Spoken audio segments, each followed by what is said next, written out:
Welcome to Brother Jenny Christopher's powerful spiritual messages.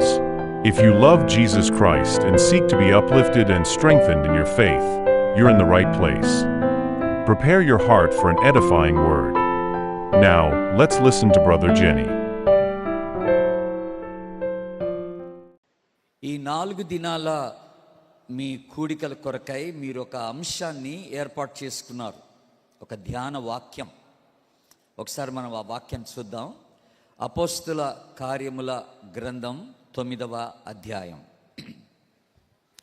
Acts chapter 9 verse 15. 9వ అధ్యాయం 15వ వచనం మాత్రమే నేను చదువుతున్నాను, గమనించండి. అందుకు ప్రభువు, నువ్వెల్లుము, అన్యజనుల ఎదుటను రాజుల ఎదుటను ఇశ్రాయేలీల ఎదుటను నా నామము భరించుటకు ఇతడు నేను ఏర్పరచుకొనిన సాధనమై ఉన్నాడు. అందరూ ఒకసారి ఆమెనండి. Very good.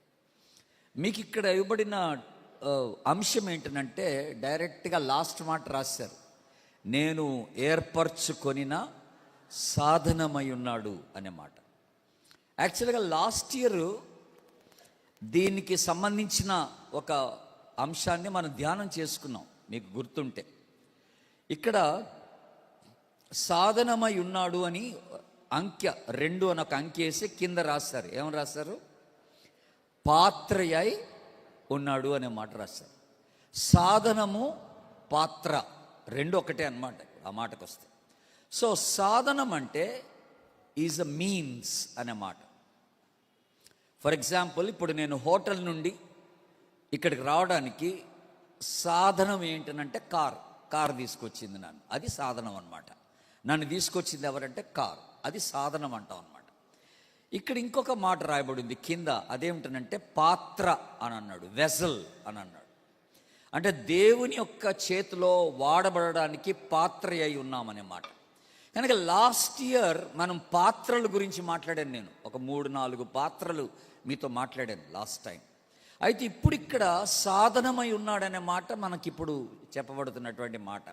కనుక మళ్ళీ సేమ్ అదే అర్థం ఇచ్చేటువంటి మాట ఉంది కనుక నేను దాన్ని ప్రస్తావించకుండా ఈ వచనములో మీకు మరొక 2 సందేశాలు ఈ రోజున ఇవ్వాలని నేను ఇష్టపడుతున్నాను. ఈ వచనంలో చాలా ప్రాముఖ్యమైన 2 భాగాలు ఉన్నాయి. ఆ 2 భాగాలు ఏంటో మీకు చూపిస్తాను ఇప్పుడు. మీకు మళ్ళీ 15వ వచనం మళ్ళొకసారి చూద్దాం. 15వ వచనంలో ఏమనుందంటే, నువ్వు వెళ్ళుము, అన్యజనుల ఎదుటను రాజుల ఎదుటను ఇశ్రాయేల్ ఎదుటను నా నామము భరించుటకు అను. నా సందేశం ఈ రోజున 2 సందేశాలు ఈ మాటను బట్టే నేను మాట్లాడబోతున్నా. నా నామము అనేది ఈ ఉదయకాల సందేశం. అంటే నా సందేశం యొక్క టైటిల్, బేసిక్ టైటిల్ ఏంటనంటే the power of God's name అనే మాట. దేవుని నామంలో ఉన్న శక్తి ఏంటి, అది మనం మాట్లాడబోతున్నాం ఈ ఉదయకాలం. The power of God's name అని అంటాం. సాయంత్రం వేళ మనం ఇదే మాటని పురస్కరించుకొని ఏమి ధ్యానం చేస్తామంటే, ఈ నామమును భరించుట అంటే ఏంటి, అది మనం ఆలోచన చేస్తాం. ఈ యేసు అనే నామాన్ని భరించడం, దేవుని నామాన్ని భరించడం అంటే ఏంటి విశ్వాస జీవితంలో, దాని అర్థం ఏంటి అసలు అనేది మనం సాయంత్రం సమయంలో చూద్దాం. కనుక దేవుని బిడ్డలారా, ఈ నామాన్ని గురించి మనం ఆలోచన చేసేటప్పుడు మొట్టమొదటిగా ఈ నామంలో ఉన్నటువంటి శక్తి ఏమిటో మనం తెలుసుకోవాలా. ఈ నామంలో ఉన్నటువంటి గొప్పతనం ఏంటో తెలుసుకోవాలా. ఈ నామంలో ఉన్నటువంటి ప్రత్యేకత ఏమిటో మనం తెలుసుకోవాలా. ఎందుకంటే నా నామం పేరట మీరు పంపబడుతున్నారు కనుక ప్రభు అంటున్నాడు, నేను ఈ పౌలుగా మార్చబడేటువంటి సౌలును నా నామము భరించుటకు నేను ఏర్పాటు చేసుకున్నానని దేవుడు మాట్లాడుతున్నాడు. కనుక దేవుని యొక్క నామం పేరట మనందరం ఉన్నాం. ఈ రోజున నామం పేరటనే మనం సేవ చేయడానికి నియమించబడ్డాం. కనుక ఆ నామంలో ఉన్నటువంటి ఆ ప్రత్యేకత, ఆ గొప్పతనము, ఆ శక్తి అదేంటో ఈ ఉదయకాలం మనం తెలుసుకోకుండా ఆ నామాన్ని భరించడం చాలా కష్టం దేవుని బిడ్డలారా. ఎప్పుడైతే ఆ నామములో ఉన్నటువంటి గొప్పతనాన్ని మనం తెలుసుకోగలుగుతామో అప్పుడు నిజంగా ఎంతో సంతోషంగా ఆధిక్యతగా భావించి ఆ నామాన్ని మనం భరించడానికి ఇష్టపడేటువంటి వ్యక్తులుగా ఉంటామని మీకు జ్ఞాపకం చేస్తాం. సో మొట్టమొదటిగా ఫిలిప్పీలకు రాసిన పత్రికలో ఓ చక్కని మాట మనం చూద్దాం. ఫిలిప్పీలకు రాసిన పత్రిక 2వ అధ్యాయం 179 పేజ్ నెంబర్ 2వ అధ్యాయం 11వ వచనం చూడండి. ప్రతివాని నాలుకయు తండ్రి అయిన దేవుని మహిమార్థమై యేసుక్రీస్తు ప్రభువుని ఒప్పుకొనున్నట్లును దేవుడు ఆయనను అధికముగా హెచ్చించి ప్రతి నామమునకు పై నామమును ఆయనకు అనుగ్రహించను. అందరూ ఒకసారి గట్టిగా దేవుని స్తోత్రం చెప్పండి. హల్లెలూయా. ఏంటంట? ప్రతి నామమునకు పై నామము దేవుడు ఆయనకు అనుగ్రహించను. మన యేసు ప్రభు కలిగి ఉన్నటువంటి నామము ఎలాంటి నామం అంట? ఈ ప్రపంచములో ఏ దేవునికి దేవతకు ఇవ్వబడినటువంటి నామాల్లోకెల్లా అత్యధికంగా ఉన్నతంగా ఉన్నటువంటి నామం అంట. ఎందుకు ఇంత ఉన్నతమైనటువంటి నామము, అంతగా హెచ్చింపబడినటువంటి నామాన్ని ప్రభు ఇచ్చాడనంటే ఇక్కడే రాశాడు. ఎందుకన్నాడంటే ప్రతి వాని మోకాలు అక్కడ ఆయన ఎదుట వంగునట్లుగా. దేవునికి స్తోత్రం చెప్పండి. హల్లెలూయా. ప్రతి వాని మోకాలు ఆయన ఎదుట వంగినట్లుగా ఆయన అన్ని నామముల కన్నా ఉన్నతమైనటువంటి నామాన్ని కలిగి ఉన్నాడు. If he is the greatest person, if he is the top most person, what else can we do? We have to just bow down and worship this lord అనే మాట మనం జ్ఞాపకం చేసుకోవాలి. ఆయన అంతటి గొప్ప వ్యక్తి అయితే, అంతటి నామాన్ని కలిగిన వ్యక్తి అయితే, ఈ ప్రపంచంలో ఎవరికి లేనటువంటి ఆ ఉన్నతమైనటువంటి నామాన్ని, ఆ హెచ్చింపబడినటువంటి నామాన్ని కలిగిన వ్యక్తి అయి ఉంటే అప్పుడు ఆ వ్యక్తి దగ్గరికి మనం వచ్చి చేయాల్సిన పని ఏంటంటే సాష్టాంగపడి ఆ వ్యక్తిని ఆరాధించవలసిన వారమై ఉంటున్నామని జ్ఞాపకం చేసుకుంటాం. ఇది ఆ నామంలో మొట్టమొదటిగా మనం గమనిస్తుంటే అన్ని నామముల కన్నా ఇది ఉన్నతమైనటువంటి నామం అన్నమాట. His name is above all names అనే మాట మనం జ్ఞాపకం చేసుకుంటాం. ఇంకో చక్కని మాట, మనం ఇంకా లోపలికి వెళ్ళక ముందుగా సామెతల గ్రంథంలో చక్కని మాట ఉందండి. సామెతల గ్రంథం ఒకసారి మీరు 18వ అధ్యాయాన్ని చూడండి. సామెతల గ్రంథం ప్రొవర్బ్స్ చాప్టర్ 18 18వ అధ్యాయం 10వ వచనాన్ని చూద్దాం. 10వ వచనం. యెహోవా నామము బలమైన దుర్గము, నీతిమంతుడు అందులోనికి పరిగెత్తి సురక్షితముగా ఉండును. అందరూ ఆమేనండి. ఏమంట ఈ నామం? ఏమంట ఈ నామము? బలమైన దుర్గం. అందరు చెప్పండి మళ్ళీ ఒకసారి. బలమైన దుర్గం. ఈ నామము బలమైన దుర్గం. అంటే ఇక్కడ ఇంగ్లీష్లో చెప్పబడినటువంటి ఒక మంచి మాట ఏంటంటే ఎ స్ట్రాంగ్ టవర్ అని అన్నాడు అనమాట. అయితే ఈ బలమైన దుర్గం ఏం చేస్తుందట? నీతిమంతులట ఈ నామములోనికి పరిగెట్టిపోతారట. ఈ నామములోనికి నీతిమంతులు వెళ్తేనట ఆ నీతిమంతులకు ఎక్కడ లేని భద్రత ఈ నామములో ఉంటుంది అన్నాడు. దేవునికి స్తోత్రం చెప్దాం. హల్లెలూయా. యేసు అనే నామములో నీతిమంతులకు భద్రత. ఎలాంటి పరిస్థితుల్లో అయినా సరే నీతిమంతులు ఈ యేసునామాన్ని పట్టుకొని ఆ యేసునామంలో భద్రతను పొందుకోవడానికి అవకాశం ఉంటుందని ప్రభువు ఇక్కడ మనకి జ్ఞాపకం చేస్తున్నాడు. దేవుని బిడ్డలారా, ఆయన బిడ్డలు ఆయన నామం పేరట భద్రత కలిగి ఉన్నటువంటి వారుగా దేవుని వాక్యం మనకి ఇక్కడ సెలవిస్తున్నట్టుగా మనం జ్ఞాపకం చేసుకుంటున్నాం.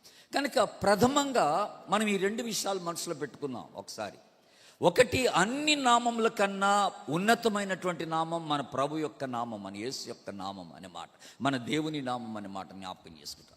ఈ నామంలో మనకి ఎంతో భద్రత ఉన్నది. నీతిమంతులు ఈ నామంలోనికి పరిగెత్తుకొని వెళ్ళి అక్కడ భద్రత సురక్షితంగా ఉంటారు అనే మాట మనం జ్ఞాపకం చేసుకుంటున్నాం.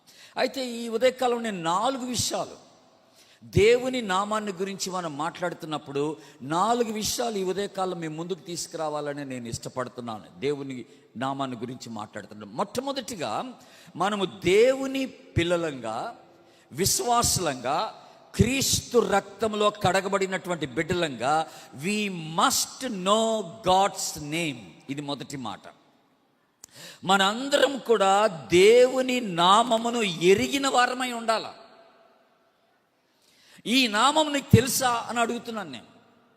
ఎందుకంటే దేవుని బిడ్డలారా, బైబిల్ టైమ్స్లో, బైబిల్ కాలములో ఒక నామాన్ని మనం ఎప్పుడైనా ఉచ్చరిస్తే, ఒక నామం పెట్టబడితే ఆ నామము దేనికి సూచనగా ఉంటుందో తెలుసా అండి?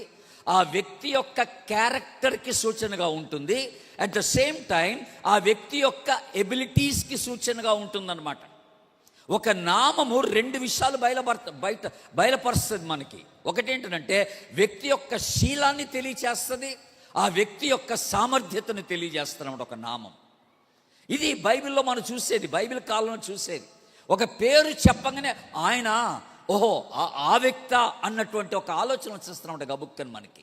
కనుక ప్రతి బైబిల్లో పెట్టబడిన పేర్లన్నిటికి కూడా అలాంటి ఈ రెండు వర్తించేటువంటి విషయాలు ఉన్నాయన్నమాట. ఒకటి శీలముని గురించి మాట్లాడుతుంది అది, రెండోది ఆ వ్యక్తి యొక్క సామర్థ్యతను గురించి మాట్లాడుతుంది. It talks about character, it talks about the ability of a person అనే మాట మనము జ్ఞాపకం చేసుకుంటున్నాం. ఇప్పుడు ఫర్ ఎగ్జాంపుల్ యెహోవా అని అనగానే యెహోవా అంటే దాని అర్థం ఏంటి? ఉన్నవాడు అనే మాట. ఆయన ఉన్నవాడు అని అర్థం అన్నమాట అది. కనుక మోషేకి ఆయన ప్రత్యక్షమైనప్పుడు నీ పేరేమిటి, నిన్ను ఎవరు పంపించారని నన్ను అక్కడ అడిగితే, ఐగుప్తులు అడిగితే నేనేం చెప్పాలన్నాడు. అంటే అప్పుడు ప్రభు అన్నాడు, నేను ఉన్నవాడినని చెప్పమన్నాడు. అంతే, నేను ఉన్నవాడును అంటే అర్థం ఏంటంటే నేను ఎప్పటికీ సెల్ఫ్ ఎగ్జిస్టింగ్ గాడ్ అని అంటాం అనమాట. అంటే స్వీయ ఉనికి కలిగినటువంటి వాడు ఆయనకు ఆయనే అలా ఉండిపోయాడు అనమాట.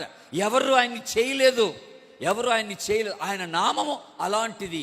He's a self existing God and he is an eternal God. ఆయన నిత్యమైనటువంటి దేవుడు. దేవునికి స్తోత్రం చెప్పండి, హల్లెలూయా.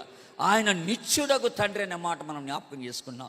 ఈ యెహోవా అన్నటువంటి మాటలో ఎంత మంచి మాట ఉందంటే బైబిల్లో చెప్తారంటే, ఇంగ్లీష్లో ఏమంటారంటే he was, he is and he is always will be అనే మాట మనం జ్ఞాపకం చేసుకుంటాం. ఆయన ఉన్నవాడు, ఆయన ఉంటున్నవాడు, ఆయన ఎప్పటికీ ఉండేవాడు. అందరూ ఆమేనండి. ఆయన ఉన్నవాడు, ఆయన ఉంటున్నవాడు, ఆయన ఎప్పటికీ ఉండేవాడు. ఆయన కొన్ని స్థలాల్లో, కొన్ని పరిస్థితుల్లో కొంతకాలం వరకే ఆయన మనతో ఉండి ఆ తర్వాత మాయమైపోయే దేవుడు కాదండోయ్. మన దేవుడు నిత్యము ఆయన జీవిస్తున్నటువంటి వాడు కనుక ఆయన మనతో ఎల్లప్పుడూ ఉండేవాడుగా ఉంటున్నాడు. అలాగే మన దేవుని గురించి మాట్లాడుకున్నప్పుడు ఉన్నవాడు, ఉంటున్నవాడు, ఎప్పటికీ ఉండేవాడనే మాత్రమే కాదు, ఆయన నిన్న నేడు ఏకరీతిగా ఉన్నాడు, రేపు యుగముల వరకును ఏకరీతిగానే ఉంటాడు. ఆమెనండి. ఆయనలో మార్పు అనేది లేదు. సంవత్సరాలు గడుస్తున్న కొలది, యుగాలు గడుస్తున్న కొలది, తరాలు గడుస్తున్న కొలది మనుషుల్లో మార్పు వస్తుంది, కానీ ఈ దేవునిలో మార్పు అనేది ఉండదు. దేవుని స్తోత్రం చెప్పండి, హల్లెలూయా. ఈ దేవునిలో మార్పు ఉండదండి. ఆయన శక్తిలో మార్పు ఉండదు, ఆయన ప్రేమలో మార్పు ఉండదు, ఆయన దయలో మార్పు ఉండదు, ఆయన కనికరంలో మార్పు ఉండదు, ఆయన క్షమాపణలో మార్పు ఉండదు అనే మాట మనం జ్ఞాపకం చేసుకుంటాం దేవుని బిడ్డలారా. కనుక యెహోవా అనే మాటలోనే అంత అర్థం ఉంది. ఆయన క్యారెక్టర్కి సూచన, ఆయన యొక్క ఎబిలిటీస్కి సూచనగా ఆ నామం ఉంటున్నట్టుగా మనం జ్ఞాపకం చేసుకుంటున్నాం. తర్వాత ఇంకో చక్కని మాట కూడా ఉందండి బైబిల్లో. ఏంటంటే యెహోవా సబోయత్ అంటారు. యెహోవా సబోయత్ అంటే the lord of the host అనే మాట. సైన్యములకు అధిపతి యొక్క యెహోవా అనే పేరు ఆయనకి ఇవ్వబడింది. సైన్యములకు అధిపతి యొక్క యెహోవా అంటే అన్ని సైన్యాలకి ఆయన అధిపతిగా ఉంటున్నాడు అన్నమాట. అంటే ఆయన మన పక్షమున పోరాడేటువంటి వాడుగా ఉంటున్నాడు. దేవునికి స్తోత్రం చెప్పండి, హల్లెలూయా. ఆయన మన పక్షమున పోరాడే దేవుడుగా ఆయన ఉంటున్నటువంటి వాడుగా మనకి జ్ఞాపకం చేస్తున్నాడు. అది ఎంత గొప్ప ఆదరణకరమైనటువంటి మాట ఈ రోజున. కనుక మొట్టమొదటిగా నేనేం మాట్లాడుతున్నానండి, మనము దేవుని పిల్లలంగా, రక్షింపబడిన వ్యక్తులంగా, విశ్వాసులంగా మొట్టమొదటిగా మనము మన దేవుని నామాన్ని ఎరిగిన వారమై ఉండాలి. We must know God's name అనే మాట మనం జ్ఞాపకం చేసుకుంటాం.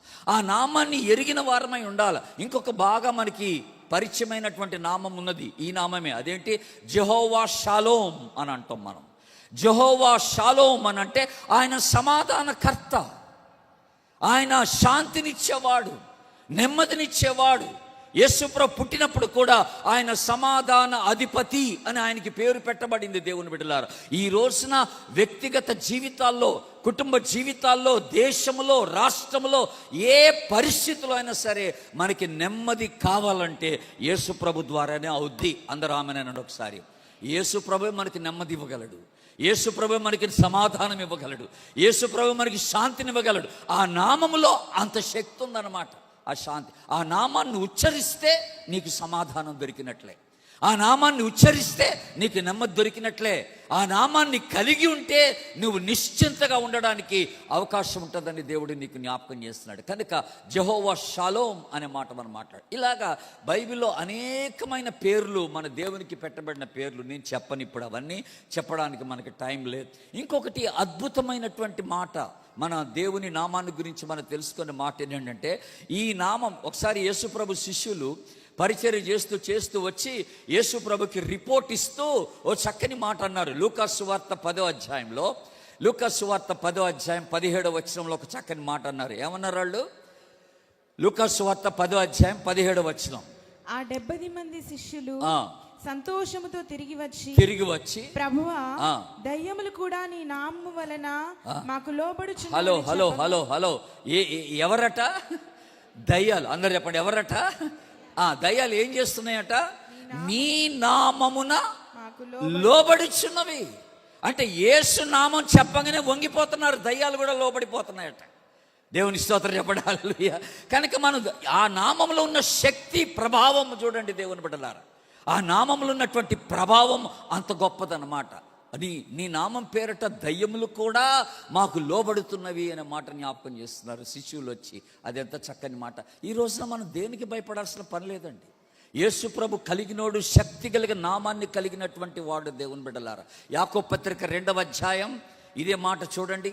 యాకోబు పత్రిక 2వ అధ్యాయం, James 2nd chapter 19th verse, 19వ వచనం. యాకోబు పత్రిక హెబ్రీ తర్వాత ఉంటది. దేవుడు ఒక్కడే అని నీవు నమ్ముచున్నావు, అలాగు నమ్ముట మంచిదే. దయ్యములను నమ్మి వణుకుచున్నవి. దయ్యములు ఏం చేస్తున్నాయట? నమ్మి వణుకుచున్నవట. ఈ నామానికి దయ్యాలోనికి పోతాయి అన్నాడు దేవుని బిడ్డలారా. అందుకే నేను అప్పుడప్పుడు దైవజనులకు ఒక మాట చెప్తుంటారు, పాస్టర్స్కి. ఎప్పుడన్నా మీ సంఘాల్లో ఎవరైనా దయ్యం పట్టిన వాళ్ళు వస్తే జుట్టు బట్టి లాగి పోతవా పోవా పోతవా పోవా అని కొట్టబాకండి.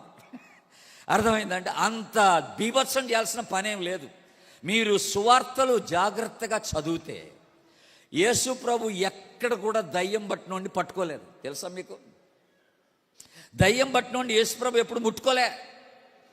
జబ్బు చేసినోడిని యేసు ప్రభు ముట్టుకున్నాడు, కానీ దయ్యం పట్టినోడిని ఎప్పుడు యేసు ప్రభు ముట్టుకోలేదు. దూరంగా నిలబడి ఆ అపవిత్రాత్మని గద్దించేశాడు అనమాట యేసు ప్రభు. ఆ అపవిత్రాత్మ పారిపోయినట్టుగా మనం చూస్తున్నాం. కనుక దైవజనుడుగా, ఒక పాస్టర్గా, ఒక ఇవాంజలిస్ట్గా, దేవుని సేవకునిగా నీలో పరిశుద్ధాత్మ శక్తి ఉంటే యేసు నామాన్ని ఉచ్చరిస్తే ఆ దయ్యం పారిపోద్ది. ఆమెనన్నాడు అందరూ ఒకసారి. అంతే. నువ్వు చీపురు పెట్టి కొట్టాల్సిన పని లేదు, కర్ర పెట్టి కొట్టాల్సిన పని లేదు, జుట్టు పెట్టి లాగాల్సిన పని లేదు. ఆ నామంలో ఉన్నటువంటి శక్తి ఏంటో నువ్వు తెలుసుకొని ఆ నామాన్ని యూజ్ చేస్తే దయ్యాలు వణికిపోతాయన్నాడు. యేసు నామంన దయ్యాలు వణికిపోతాయన్నాడు. చూసారా దేవుని బిడ్డలారా, అంత గొప్ప నామాన్ని మనం కలిగి ఉన్నాం. కనుక ప్రజలకి, బయటున్న లోకస్తులకి మనకున్నటువంటి ఒక తేడా ఏమిటి? ఇప్పుడు మీరు కీర్తన గ్రంథం తీయండి. Psalm 20, కీర్తన గ్రంథం 20వ కీర్తనకి రండి దయచేసి. 20వ కీర్తన 7వ వచనం. కొందరు రథములను బట్టి, కొందరు గుర్రములను బట్టి అతిశయపడుదురు. రైట్. మనమైతే మన దేవుడైన యెహోవా నామమును బట్టి అతిశయపడుదుము. వావ్. ఏమంటే కొందరట ఏంటట? రథములను బట్టి, గుర్రములను బట్టి, వారికి ఉన్న శక్తి, సామర్థ్యత అన్నమాట.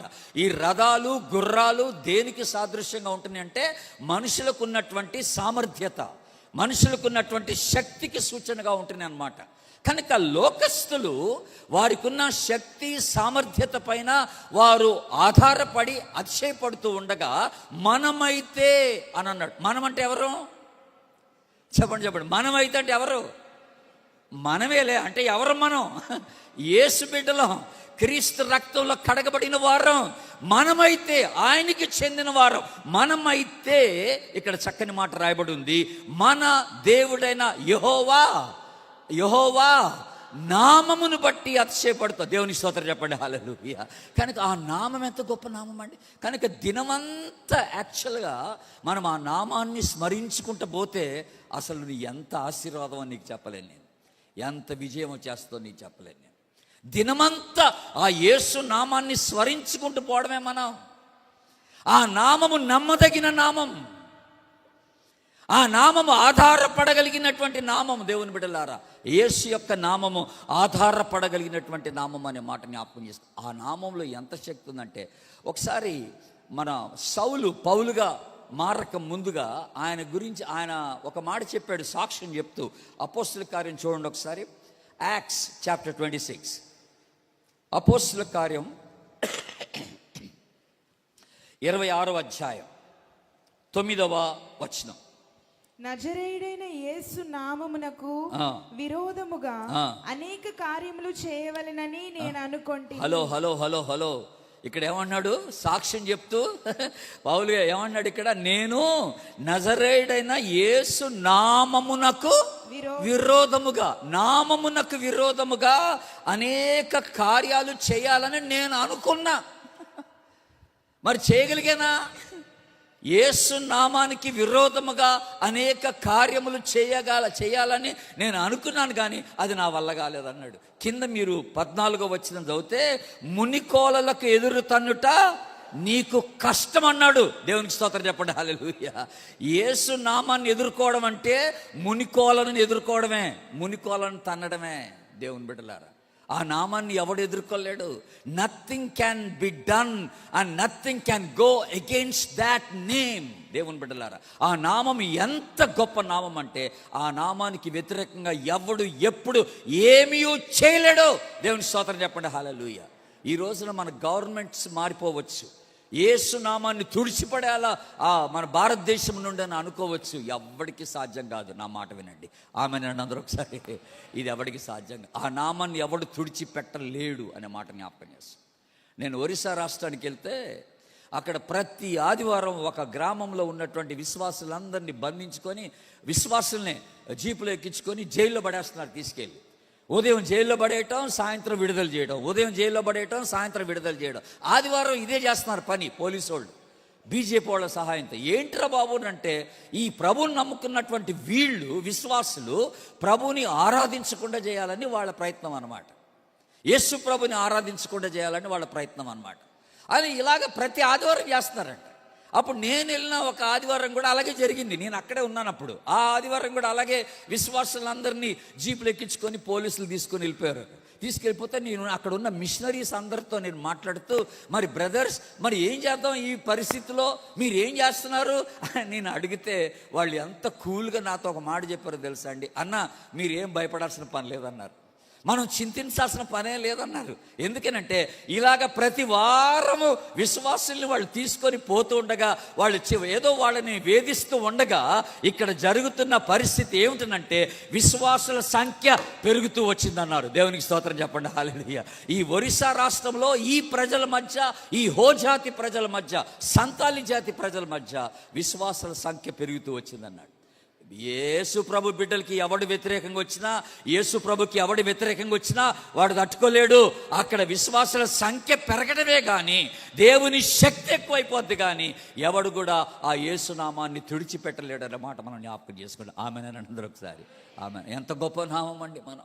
కనుక ఈ నామాన్ని కలిగినటువంటి వారమని దేవుడు మనకి జ్ఞాపకం చేస్తున్నాడు. It's a very powerful name. ఇంత గొప్ప నామమును కలిగినటువంటి మనం ఆయన ఆరాధించకుండా ఉండకూడదు, ఆరాధించకుండా ఉండలేము అసలు. ఇంకా డెఫినెట్గా ఆరాధించాల్సింది.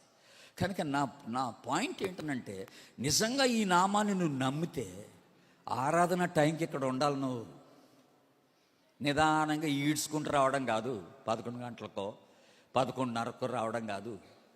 10 గంటలకు ఆరాధన అంటే 10 గంటలకే. రాత్రి లేటుకి వెళ్ళామండి ఇంటికి అంటే కుదరదు. 2 గంటలకి ఇంటికి వెళ్ళినా పొద్దున 10 గంటలకి ఆలస్యమా? ఇది ఎక్కడ గోల? 10 గంటకి ఆలస్యం, 10 గంటలకి తొందర. అది తొందరని ఎవడంటాడు? 10 ఆలస్యం. తెలుసా దేవుని బిడ్డలారా, కొన్ని సంఘాలకి నేను అటెండ్ అవుతుంటానండి. 3 ఆరాధనలు. ఉదయం 6 గంటలకు ఒక ఆరాధన, 8 గంటలకు ఒక ఆరాధన, 10 గంటలకు ఒక ఆరాధన. మరి ఎలాగ జరుగుతున్నాయి అవన్నీ? ఉదయం 6 గంటలకి ప్యాక్ అయిపోతుంది, చర్చి ప్యాక్ అయిపోతుంది, స్థలం దొరకట్లేదు 6 గంటల ఆరాధనకి. మనకి 10 గంటలకు ఆరాధన పెడితే ఈడ్చుకొని వస్తున్నాం నిదానంగా, అది కూడా టైంకి రావడం లేదు. ఆరాధన టైంకి 10 మంది కూడా ఉండట్లేదు ఇక్కడ. ఏంటి దాని అర్థం ఏంటి? We don't believe that name. ఆ నామాన్ని మనం నిజంగా అర్థం చేసుకోలే.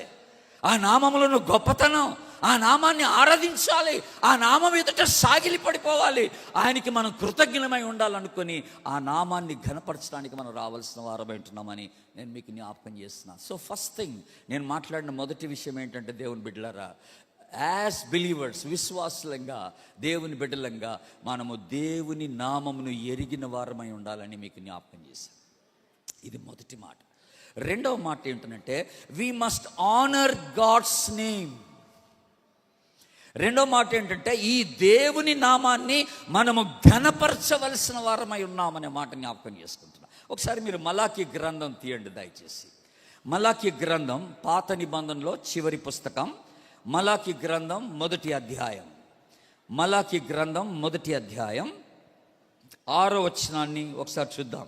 6వ వచనం, కుమారుడు తన తండ్రిని గణపరచును కదా, దాసుడు తన యజమానుని గణపరచును కదా, నా నామమును నిర్లక్ష్య పెట్టు యాజకులారా. హలో హలో హలో, ఇక్కడ ఈ మాట అందరు గమనించండి.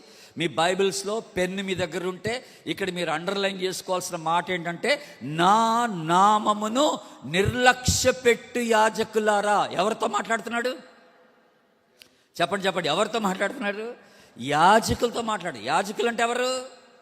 పాస్టర్లు, సేవకులు, ఆరాధన నడిపించేవారే.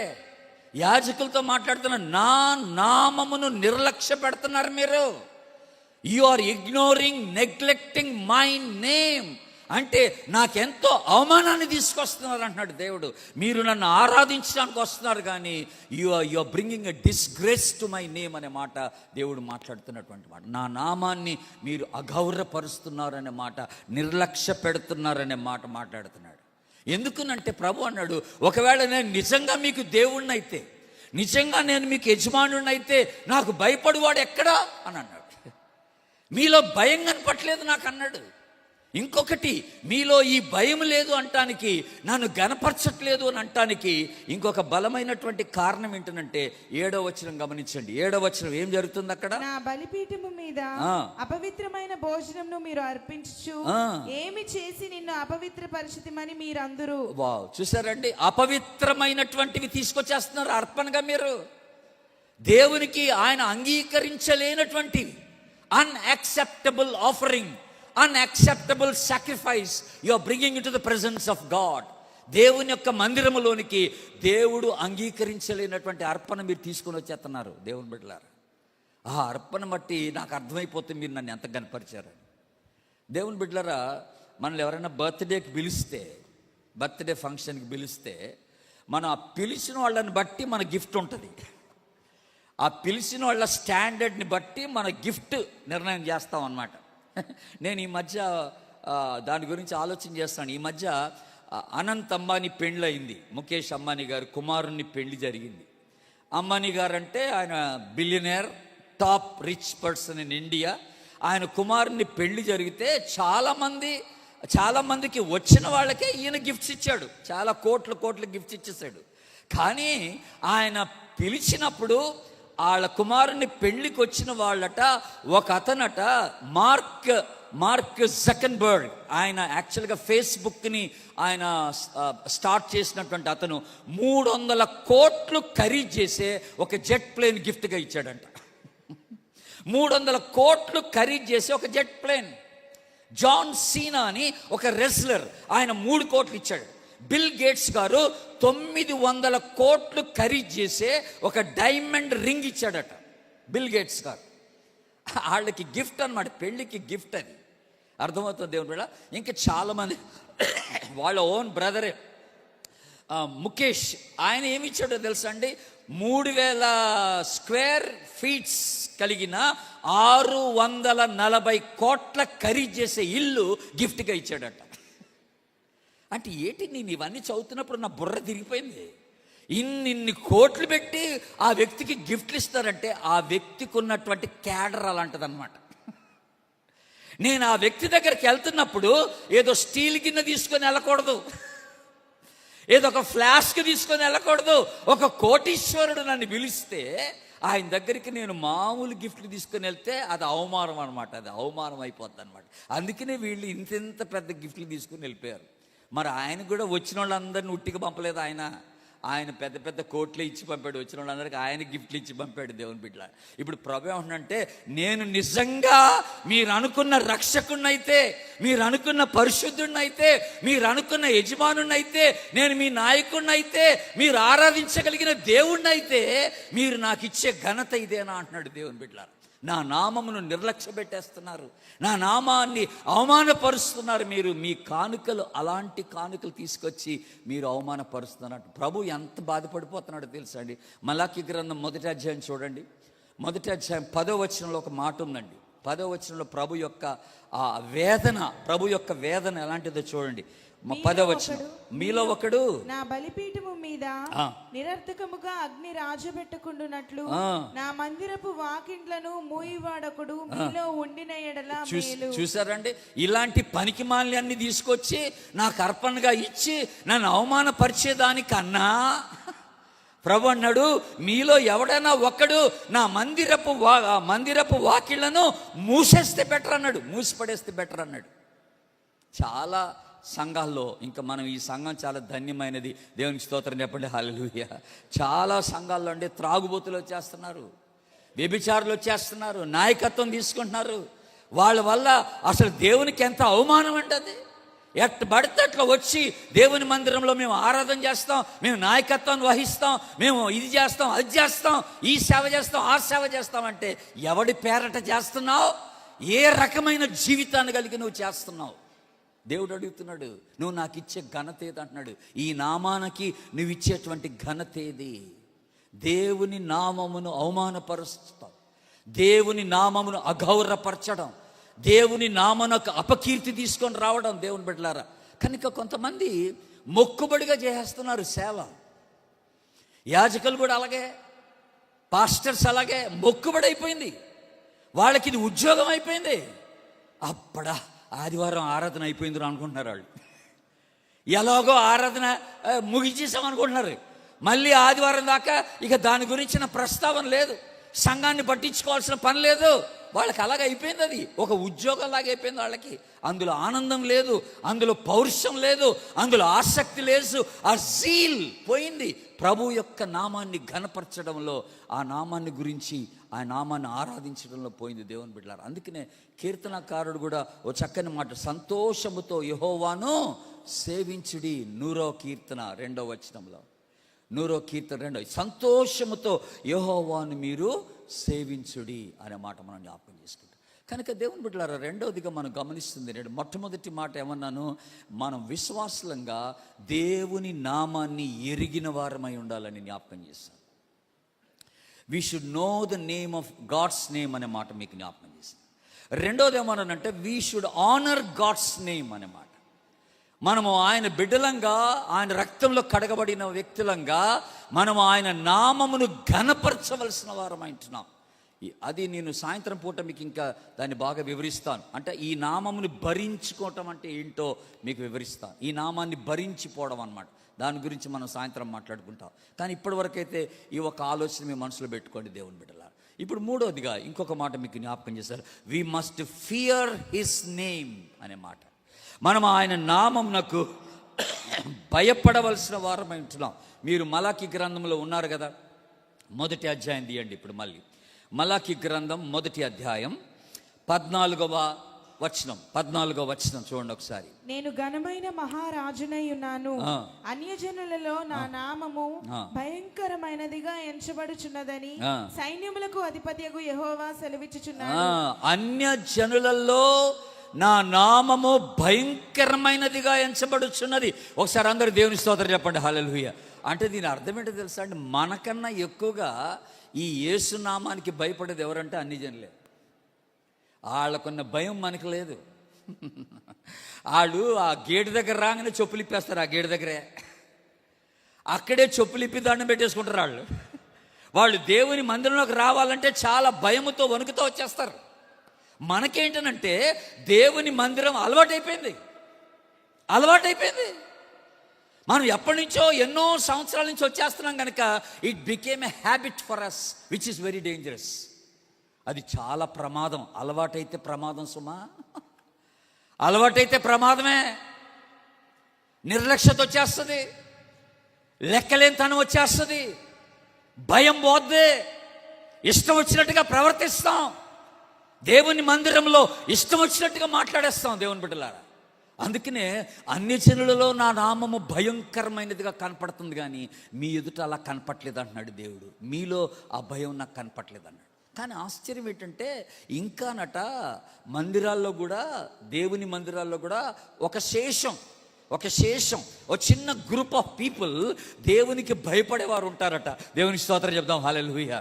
ఈ మలాకి గ్రంథం 3వ అధ్యాయం చూడండి ఒకసారి. 3వ అధ్యాయం 3rd చాప్టర్ 16th వర్స్, 16వ వచనం, 16th వర్డ్స్. అప్పుడు యెహోవా యందు భయభక్తులు గలవారు ఒకరితో ఒకరు మాట్లాడుకొనుచుండగా యెహోవా చెవియొగ్గి ఆలకించెను.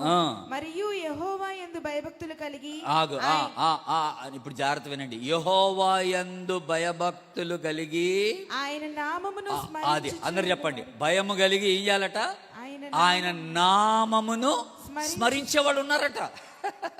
దేవునికి స్తోత్రం. I'm so glad about this. ఒక్కొక్క చర్చ్లో, ప్రతి సంఘంలో ఇలాంటి ఒక శేషం ఉంటుందట. యెహోవాకు భయపడి ఆయన నామమును స్మరించేవారు.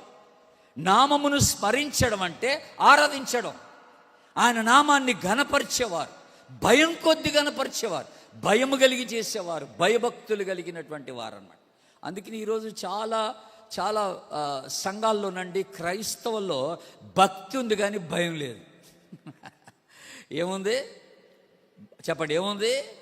భక్తి ఉంది, భయం లేదు. అందుకని మీరు చూడండి, ఒక మాట ఇప్పుడే గుర్తొస్తుంది. 34వ కీర్తన తీయండి. 34వ కీర్తన 9వ వచనం చూడండి ఒకసారి. 9వ వచనం. యెహోవా భక్తులారా. ఎవరట? హలో మళ్ళీ చెప్పండి, అందరు చెప్పండి. ఎవరు వీళ్ళు? యెహోవా భక్తులారా, ఆయన యందు భయభక్తులు. ఇప్పుడు ఏముంచాలట? భయభక్తులు ఉంచాలి. భక్తులారా భయం కలిగి ఉండండి అన్నాడు. అంటే దాని అర్థం ఏంటంటే, భక్తులారా భయం కలిగిన భక్తి కావాలన్నాడు, భయముతో కూడిన భక్తి కావాలన్నాడు. ఒక ఒట్టి భక్తి ఉంటే సరిపోదు అబ్బాయి. భక్తున్నోడు ఏం చేస్తాడంటే క్రమం తప్పకుండా మందిరానికి వస్తాడు ఆదివారాలు. భక్తున్నోడు కానుకేసి వెళ్ళిపోతాడు. భక్తున్నోడు ఉదయం సాయంత్రం ప్రార్థన చేసుకుంటాడు. భక్తున్నోడు ప్రతి పండగ ఆచరిస్తాడు. ఇది భక్తి. కానీ భయం ఉన్నోడైతే వాడి జీవితాన్ని పరిశుద్ధపరచుకుంటాడు. ఆమెను అందరూ ఒకసారి. వాడి జీవితాన్ని పరిశుద్ధం. ఎప్పుడు భయముతో భక్తితో వాడు దేవుని సన్నిధికి రావడానికి ప్రయత్నం చేస్తాడు. భయంతో పాటు భక్తి, భక్తితో పాటు భయం ఉండాలన్నాడు. కనుక దేవుని యందు భయము కలిగిన వాళ్ళు ఆయన నామాన్ని స్మరిస్తూ ఉంటే అది దేవునికి ఎంత ఘనత. దేవుని బిడ్డలారా, దేవునికి స్తోత్రం చెప్పండి, హల్లెలూయా.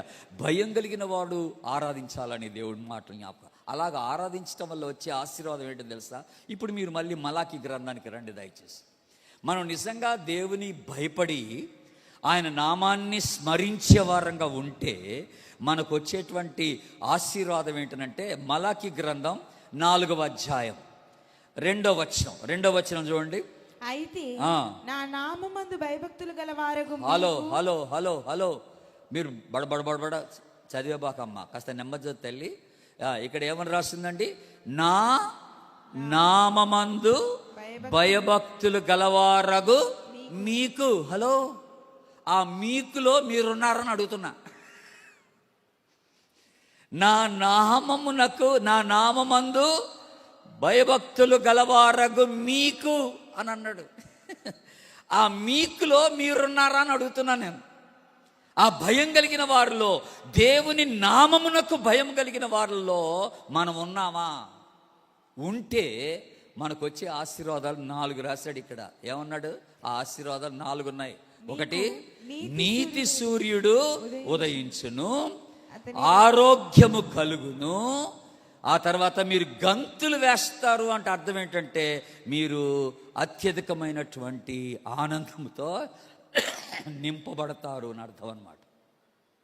ఆనందముతో నింపబడతారని అర్థం అన్నమాట. ఆ తర్వాత కింద ఇంకొక మాట ఉంది 3వ వచనంలో. ఏమనుంది? నేను నియమింపబో దినమున దుర్మార్గులు మీ పాదముల క్రింద ధూళివలె ఉందురు, వారిని అనగద్రొక్కెదరు. దేవునికి స్తోత్రం చెప్పండి, హల్లెలూయా. అంటే విజయం మీకే ఇస్తా అన్నాడు దేవుడు. విజయం. ఇక్కడ 4 ఆశీర్వాదాలు. నీతి సూర్యుడు, నీతియుక్తమైన జీవితం మీ మీద ప్రసరిస్తుంది అన్నాడు దేవుని బిడ్డ.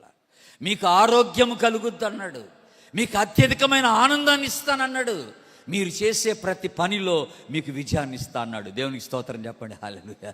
ఇది ఆయన నామమునకు భయపడే వారిలో వచ్చేటువంటి ఆశీర్వాదం అని దేవుడు జ్ఞాపకం చేస్తున్నాడు. ఆ నామానికి భయపడటం నేర్చుకోవాలట. ఆ నామానికి భయపడటం నేర్చుకోవాలి. యెహోవా నామము అంత గొప్ప నామమని మనం జ్ఞాపకం చేసుకుంటాం. ఇప్పుడు ఎన్ని చెప్పాను నేను మీకు? 3 చెప్పాను. ఏంటా 3? ఫస్ట్ది ఏమన్నాను? దేవుని బిడ్డలంగా, విశ్వాసులంగా we must know God's name అని అన్నా. దేవుని నామమును ఎరిగిన వారమై ఉండాలన్నాను.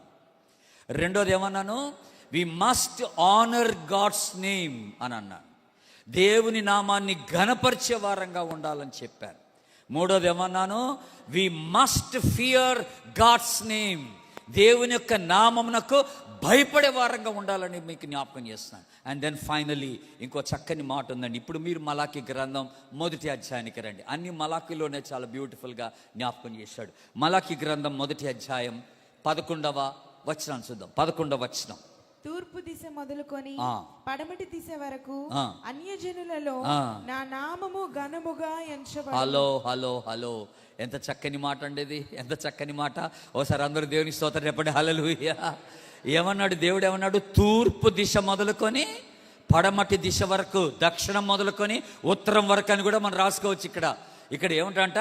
అన్యజనులలో నా నామము ఘనముగా ఎంచబడును అంటే దాని అర్థం ఏంటనండి? దాని అర్థం ఏంటి అంటే, ఈ గొప్ప నామం, ఈ యేసు నామము అన్ని దిశలకు వ్యాపిస్తుంది అనమాట. దట్ ఈస్ ద పాయింట్ ఇక్కడ. అందరూ ఆమేనండి ఒకసారి. అన్ని దిశలకు వ్యాపించినటువంటి నామం ఇది. వ్యాపించడం మాత్రమే కాదు, ఈ అన్ని దిశలకు వ్యాపింప చేయవలసిన నామం ఇది. అందరూ ఆమేనండి. ఇప్పుడు వ్యాపింప చేయవలసిన నామం ఇది. ఎక్కడెక్కడైతే ఈ నామం ఇంకా తెలియపరచబడలేదో, ఈ నామాన్ని అన్యజనులలో మనము తెలియచేయవలసినటువంటి వారమై ఉన్నామని దేవుడు జ్ఞాపకం చేశారు. ఈ నామమందు అన్యజనులందరూ కూడా విశ్వాసం ఉంచుతారనే మాట జ్ఞాపకం చేసుకుంటారు. దేవుడు అన్ని జనులకు, అప్పుడు ఆ దినాల్లో అన్ని జనులకు అలాగే యూదులకు భేదాలు లేకుండా అందరికీ రక్షణ ఒకే రీతిగా సంప్రాప్తి చేసినటువంటి దేవుడు. వాళ్ళకి వీళ్ళకి మధ్య, ఆ మధ్య గోడని పడగొట్టి ఉభయులను ఏకము చేసి అందరికీ రక్షణ సంప్రాప్తి చేసినటువంటి దేవుడు. గలతీయులకు రాసిన పత్రిక 3వ అధ్యాయం చూడండి ఒకసారి, ఒక చక్కని మాట. గలతీయులకు రాసిన పత్రిక 3వ అధ్యాయం 28వ వచనం. 28వ వచనం. ఇందులో యూదుడనియు గ్రీసు దేశస్థుడనియు లేదు, దాసుడనియు స్వతంత్రుడని లేదు, పురుషుడని స్త్రీ అని లేదు, యేసుక్రీస్తునందు మీరందరూ ఏకముగా యేసుక్రీస్తునందు మీరందరూ ఏకముగా, ఏ జాతి, ఏ మతం, ఏ కులస్తులైనా సరే యేసు ప్రభువులోనికి వస్తే మనందరం ఒకటే. దేవుని బిడ్డలారా, దేవునికి స్తోత్రం చెప్పండి, హల్లెలూయా. అందరం ఒకటే అన్నాడు. కనుక ఈ నామాన్ని we need to spread into every nook and corner of this globe. ఈ ప్రపంచం అంతటా ప్రతి మూలల ఈ నామాన్ని మనము ప్రచురించవలసినటువంటి వారమై ఉన్నామని జ్ఞాపకం చేసుకుంటున్నాం. సరే, what a beautiful name it is. దేవుడు మనకి ఎంత గొప్ప బాధించాడు. నేను దీని గురించి ఆలోచించి రాత్రి 12 గంటలకి నేను రూమ్కి వెళ్ళిన తర్వాత, హోటల్ రూమ్కి వెళ్ళిన తర్వాత పడుకోక ముందు మళ్ళీ ఒకసారి దీన్ని చూస్తున్నప్పుడు సడన్గా నా మనసులోనికి పరలోక ప్రార్థన గుర్తొచ్చింది. ఎందుకో సడన్గా పరలోక ప్రార్థన గుర్తొచ్చింది. నేను ఈ నామాన్ని గురించి స్మరిస్తూ ఉండగా పరలోక ప్రార్థన గుర్తొచ్చింది. మనందరికీ తెలుసు ఆ పరలోక ప్రార్థన. ఫస్ట్ స్టార్టింగ్ ఏముంటుంది అక్కడ? పరలోకమందు మా తండ్రి నీ నామము. తెలుగులో చాలా లైట్గా ఒక మాట అనేసాడు. ఏమన్నాడంటే, నీ నామము పరిశుద్ధ పరచబడును గాక అన్నాడు తెలుగులో.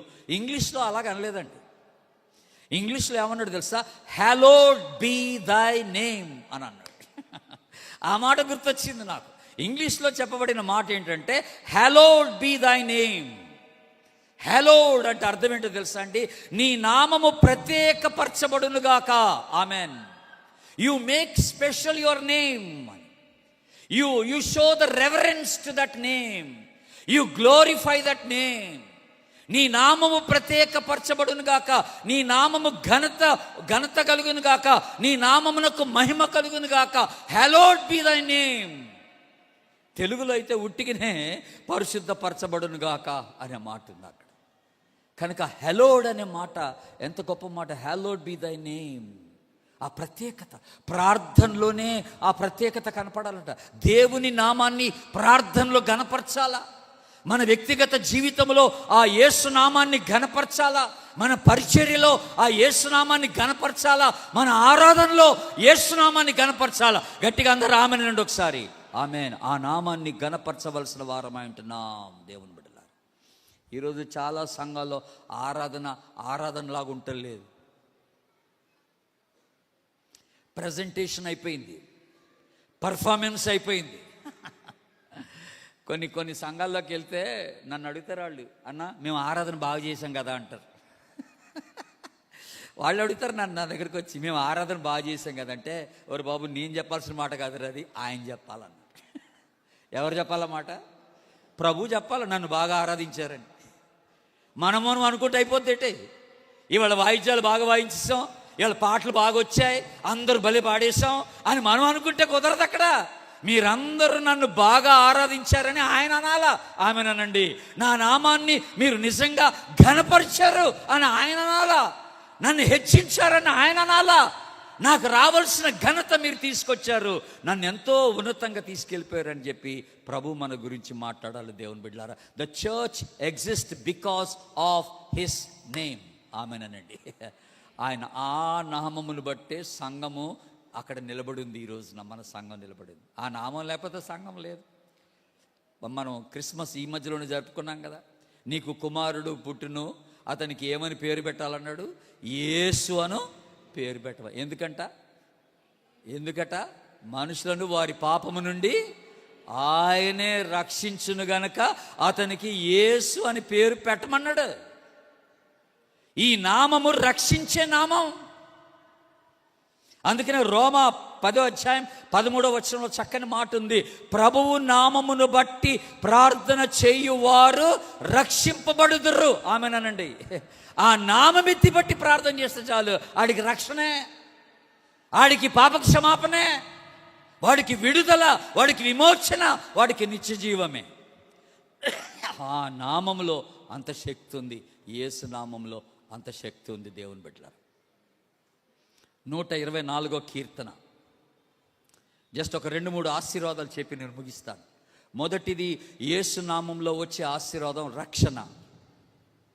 ఇప్పుడు నేను బ్లెస్సింగ్స్ చెప్తున్నాను, యేసు నామంలో ఉండే ఆశీర్వాదాలు చెప్తున్నాను. మొదటి ఆశీర్వాదం ఏమన్నాను?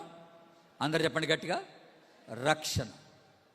యేసు నామములో, ప్రభువు నామమును బట్టి ప్రార్థన చేయి వారందరూ రక్షణ పొందుదురు. 124వ కీర్తన 8వ వచనం. భూమి ఆకాశములను సృజించిన యెహోవా నామము వలననే మనకు సహాయము కలుగు. అందరూ రామనండి. ఈ నామం వలన వచ్చే రెండో ఆశీర్వాదం ఏంటి? సహాయము. ఎలాంటి సహాయమైనా యేసు నామమున నీకు దొరుకును. ఆ యేసునామాన్ని ఎత్తిపట్టి అడుగు, దేవుడు నీకు సహాయం చేస్తాడు. కంగారు పడాల్సిన అవసరం లేదు, భయపడాల్సిన అవసరం లేదు. ఆ యేసునామం ఉన్నంత వరకు నువ్వు ఏమాత్రం కూడా కదిలింపబడాల్సిన అవసరం లేదు, కంగారేం లేదు, కురింగిపోవాల్సిన అవసరం లేదు. ఆ నామములో నీకు సహాయము దొరుకునని ప్రభు మనకి జ్ఞాపకం చేస్తున్నాడు. దేవుని బిడ్డలారా, ఏలియా చక్కని మాట అన్నాడు. ఆ బయలుదేవతలకు ఆరాధించే ప్రవక్తలందరూ వచ్చినప్పుడు వాళ్ళ దగ్గర సవాలు చేస్తూ ఆ చక్కని మాట అన్నాడు. మీరు మీ దేవతలందరికీ ప్రార్థన చేయండి అన్నాడు. మీరు మీ దేవతలందరికీ ప్రార్థన చేయండి, నేనైతే యెహోవా నామమును బట్టి ప్రార్థన చేయుదును. ఆమెనండి. ఎంత గొప్ప మాట. 1 రాజులు 18వ అధ్యాయం 24వ వచనం. 1 రాజులు 18వ అధ్యాయం 24వ వచనం చూడండి ఒకసారి. తరువాత మీరు మీ దేవత పేరుని బట్టి ప్రార్థన చేయుడి. నేనైతే యెహోవా నామమును బట్టి ప్రార్థన చేయుడి. మీరైతే మీ దేవతలను బట్టి ప్రార్థన చేసుకోండి, బీభత్సంగా అరుచుకోండి, గోల పెట్టండి, ఎగరండి, గంతులేయండి, ఏమన్నా చేయండి, అక్కడ ఏం జరగదు. కానీ నేనైతే ఆమేన్ ఆమేన్ నేనైతే యెహోవా నామమును బట్టి ప్రార్థన చేస్తా. నా ప్రార్థనకి జవాబు ఆయన దగ్గర ఉంది, ఆ నామంలో ఉంది. ఆమెన్ అనండి ఒకసారి. ఆ నామంలో నాకు జవాబు దొరుకుద్దని జ్ఞాపకం చేస్తాను. What a wonderful God, what a wonderful trust, what a wonderful belief it is. దేవుని బిడ్డలారా, జెఫన్యా గ్రంథం ఎవరు తీస్తారో ముందు నాకు తెలియదు. 774 పేజీ నెంబర్. జెఫన్యా గ్రంథం 3వ అధ్యాయం 9వ వచనం. ఇక్కడ 2 ఆశీర్వాదాలు ఉన్నాయి. జెఫన్యా గ్రంథం 774 పేజీ నంబర్ 3వ అధ్యాయం 9వ వచనం.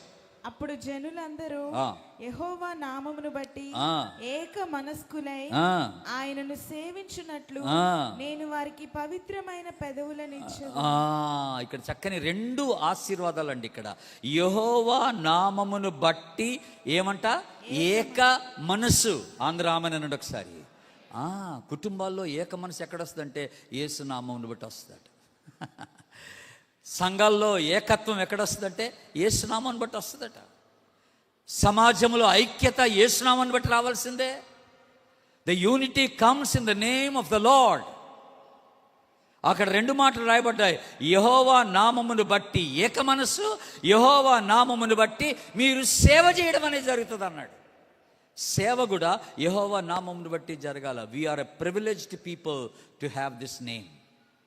ఈ నామమును కలిగి ఉండటంలో మనం ఎంతో ఆధిక్యత కలిగినటువంటి వారమని దేవుడు జ్ఞాపకం చేస్తున్నాడు. కనుక మనం ఏం చేయాలి? ఇందాక ఆ కీర్తనకారుడు అన్నట్టుగా, మన కీర్తనలు చూసినట్టుగా, కొందరు రథములు బట్టి అతిశయిస్తారు, కొంతమంది గుర్రములు బట్టి అతిశయిస్తారు. మనమైతే మన దేవుని నామమును బట్టి అతిశయించుము. We boast in the name of a lord and we carry this name wherever we go and we proclaim this name wherever we go. ఈ నామాన్ని మనం ప్రచురిస్తాం, ఈ నామాన్నే మనం తీసుకొని పోతాం. ఇప్పుడు సాయంత్రం మనం చూడబోయే అంశం ఏంటంటే ఈ నామాన్ని భరించడం అంటే ఏంటో చూస్తాం సాయంత్రం. ఇప్పుడు మనం చూసింది ఏంటి ఉదయకాలం అంటే the power of God's name. ఈ నామములో ఉన్న గొప్పతనం ఏంటో చూసాం అంతే. ఈ నామములో ఉన్న శక్తి ఏంటో చూసాం ఈ ఉదయకాలం. సాయంత్రం ఏం చేస్తామంటే నా నామము భరించుటకు నేను ఏర్పరచుకున్న సాధనం అన్నాడు దేవుడు. ఈ నామాన్ని భరించడం అంటే ఏంటో మనం సాయంత్రం చూద్దాం. మీరు అందరూ కూడా ప్రార్థనా పూర్వకంగా అటెండ్ అవ్వాలని కోరుకుంటున్నాను. God bless you. Thank you so much. Hi, thanks for watching. I hope you were blessed by the sermon. If this message touched your heart, please share your thoughts in the comments and don't forget to subscribe. Tune in every Sunday at 7 p.m. on my channel. In Christ, your brother Jenny.